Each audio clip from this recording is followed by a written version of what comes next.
Spoiler alert from Mushoku Tensei Volume 4. If you haven't read it, I suggest you do so before continuing on to this video. Dead-End's journey through the Demon Continent has now come to an end. We must now journey through the holy continent of Milis.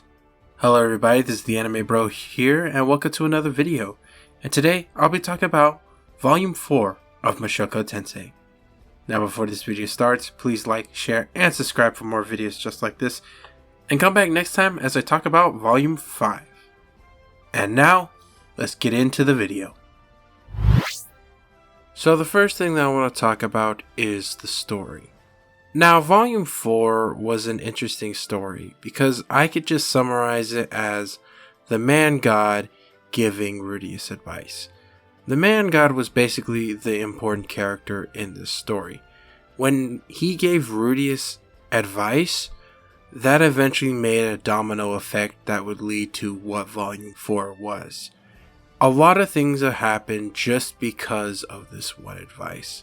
And it was a really cool thing to show how powerful the man god was. Just giving Rudeus advice made all these things happen in his life without him really doing anything.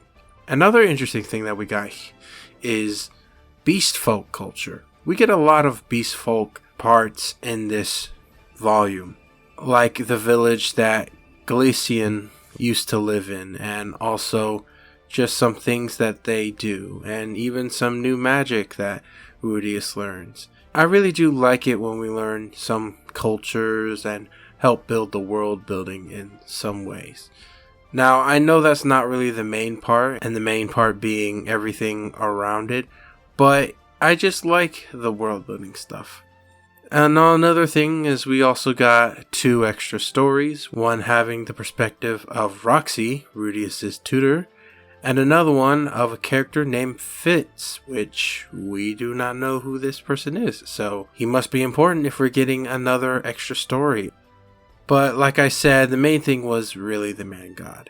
I just like how before he was shown as this person who is important, but really we get to see his influence here. So basically, to summarize what this story is like, the man god basically tells Rudeus to go to the alleyway. He does, and he helps a girl. This girl rewards him with some powers, which eventually he uses to help some guy out of nowhere. This guy helps them get to the Milis Continent and eventually realize he is a bad person. And at that point, they stop what he is doing, and he now has a confrontation with him, and also some problems with the Beastfolk. It's a lot of things that happen just for this one advice, and it makes me interested in the manga to begin with. Because the thing I wonder is, what is his goal? Why is he helping Rudeus with advice?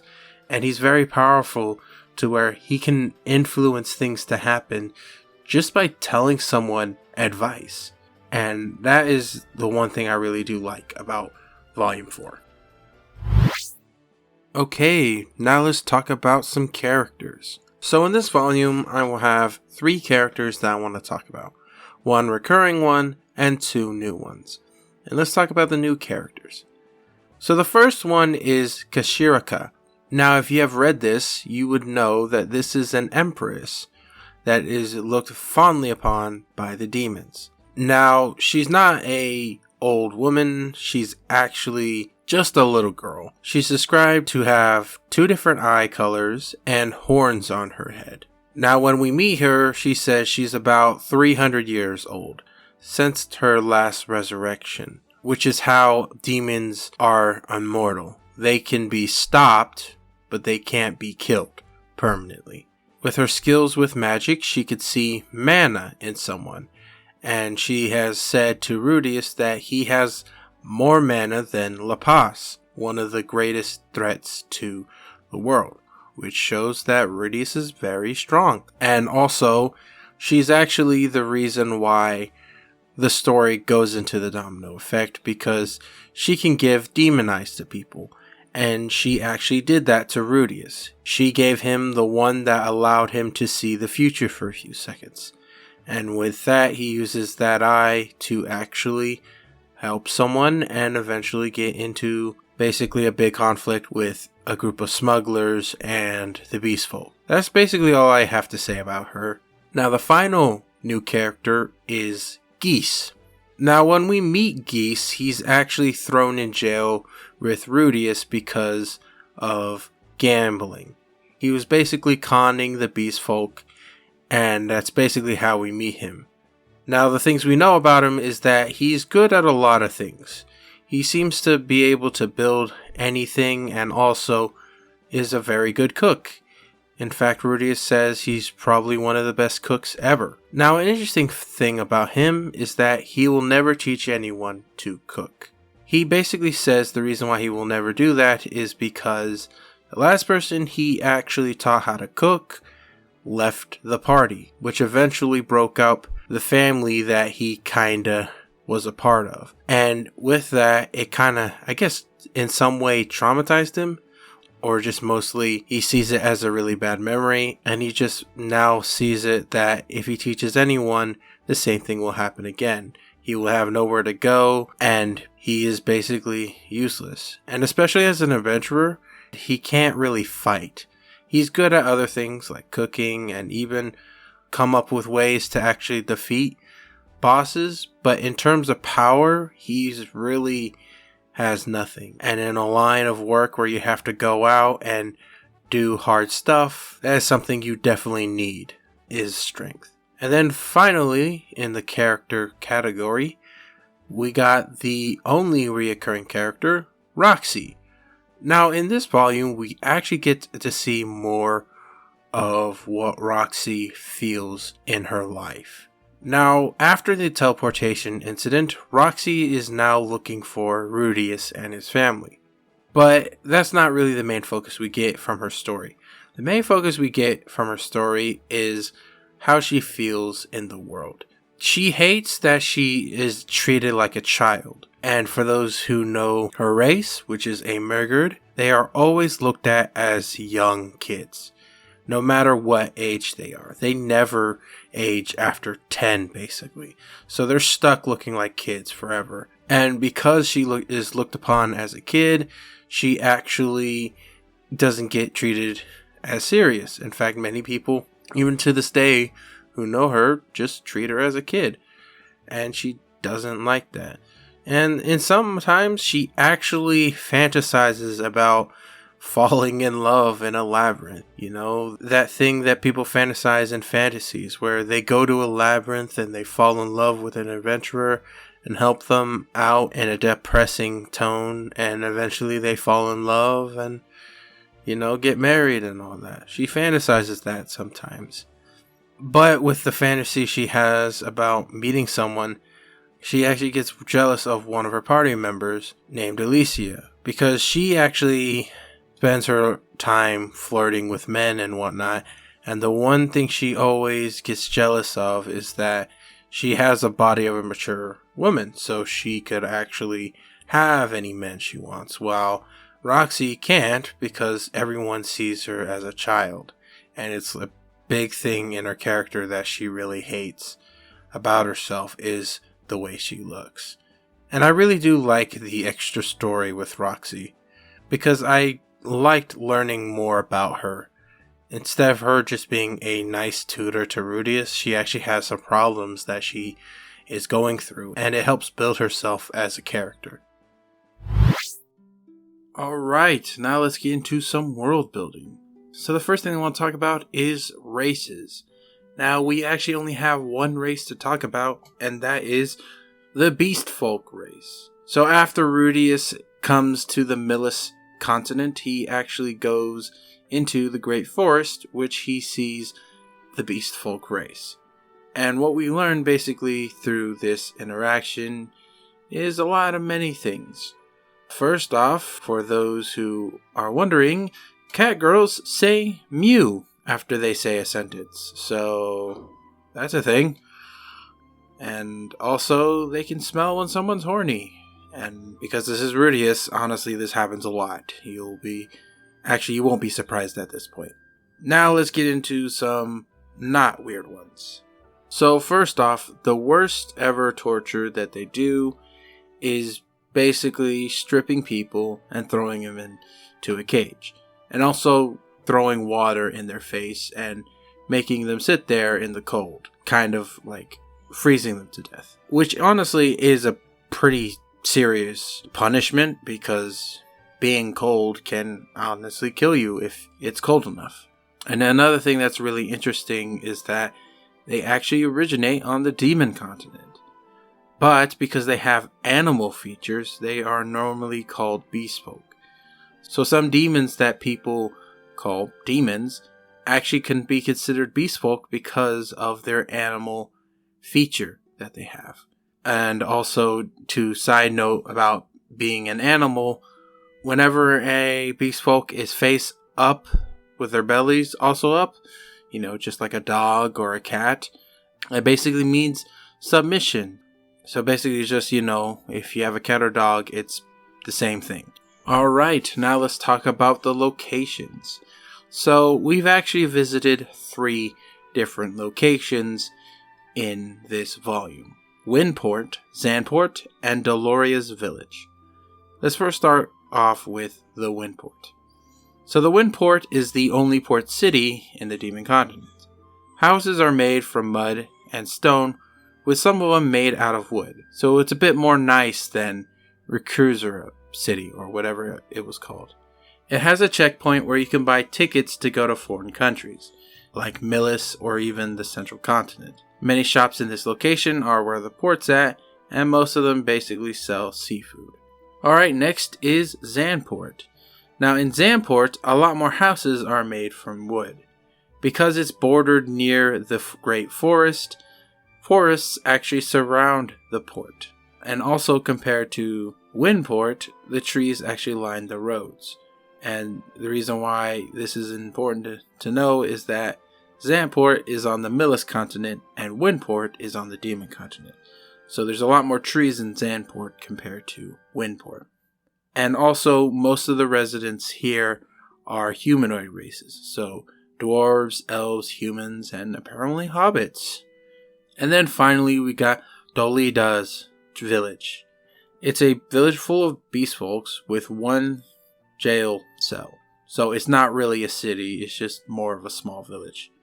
Houses are built on top of trees instead of on the ground, which is really unique. And because of how small the village is, there are only normal houses, guard houses, and store houses. There's not really any stalls for selling things or even stables, just these 3 locations.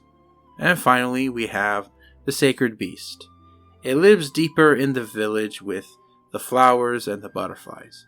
I totally forgot some things about the Sacred Beast, but it's basically a beast that is very sacred, that is only born every century, so it's an important figure in the Beastfolk culture. And that's basically all in the world building. Alright, now let's talk about some iconic moments. So the first moment that I want to talk about is Rudeus and Eris' talk after their fight. So this fight happened after Rudeus got his demon eye. And because of that, Eris thought it would be okay to challenge him. And so they battled each other and Rudeus won, which was the first time that had ever happened. Now after the fight, Eris was sad and she went back to the inn. Now later that day, when Rudeus goes into the inn, Rudeus and Eris have a talk, basically. It's not a big talk, it's just more of like them opening up to each other. Eris really didn't like it that Rudeus had won. Not because he won, but because the fact that he got this super power while she was actually working her butt off to actually become stronger. And it was also because of this that Rudeus felt bad. He realized that she was actually working really hard, while all he did was just save a little girl. And I just like it when Rudeus and Eris have these moments where they open up to each other. Alright, so the next moment that we got is Ruijerd stops Rudeus from selling his staff. So when they're at Zant Point, they realize that Ruijerd's ticket would be very expensive. And Rudeus thinks of many ways to actually have Ruijerd come on. One of them's doing a lot of jobs, but that will take a long time. One of them is to do a labyrinth, but it didn't seem like it was possible for them to actually do it getting out alive. Another was to deal with a smuggler, but Ruijerd didn't like working with criminals, so Rudeus thought there was no way that was happening. So Rudeus thought the only way to do it was to sell his staff. Now when Rudeus goes out at night and secretly tries to sell his staff, Ruijerd stops him. After realizing how far he is willing to go, he realizes that he should become the better man and deal with the smugglers. Even though he didn't want to, he saw that Rudeus was willing to sell his most precious item just so that Ruijerd can come with them. And I really do like this moment because it really showed that Ruijerd isn't just stubborn at his ideals. If the time calls for it, he's willing to bend his principles for someone else. And that's a characteristic I really do like about Ruijerd. Next is Roxy's point of view. Now this is not an extra chapter. No, this is actually just a side story that was mentioned in there. So the reason why I actually like this moment in the story is that we get more of Roxy than just what Rudeus knows. We get her thoughts in life, the struggles she goes through, and even some things that she wishes didn't happen to her.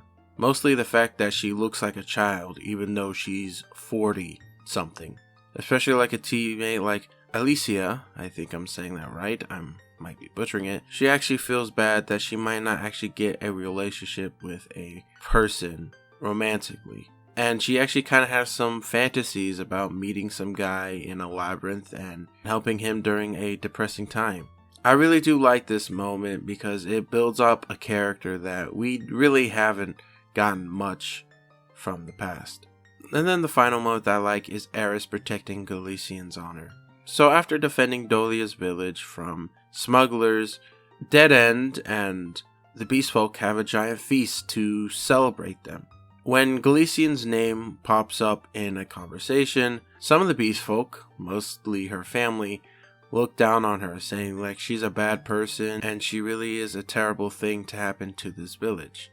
Now Rudeus and Eris don't think so. They know the teacher Ghislaine, the one who helped them grow as a fighter and all that. But the one to stick up is Eris.